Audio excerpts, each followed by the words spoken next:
Yan, meron tayo ditong setup ng solar panel. So, itong inverter niya is Snady. Specs is 12 volt, 1 kilowatt yung load capacity. Tapos, meron din siyang controller. Ito is 40 amp. So, yung nakalagay na solar sa taas is 450 watts. And, yan na yung total na na-produce niya. Alam ko yung unit, yung system is magano pa lang, mag 1 month. So yan, naka 36 kilowatt na siya, and yung daily na napoproduce is 0.65 kilowatt. So yung setup, 12 volts na 1 kilowatt na inverter, 40 amp na MPPT solar charge controller. Meron din siyang ATS, automatic transfer switch. So yung ATS niya is naka-priority sa light, and meron din dito na switch yung outlet para pwede niyang i-solar, and may option din siya na dun sa utility. Yung battery na ginamit niya is maganda. Ito is LB Topsan 12 volt 100 ampere hour.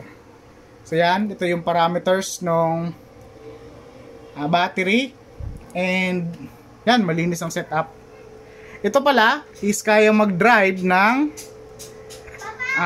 inverter na rep. Yung rep is 130 watts and kaya niyang i-drive.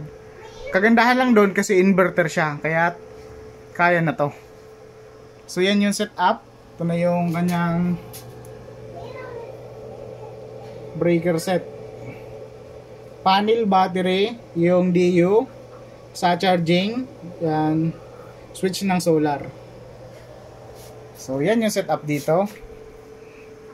And sufficient na para sa isang bahay. Ang limitations lang talaga ng ating 1 kilowatt is hindi niya kaya mag-drive ng aircon.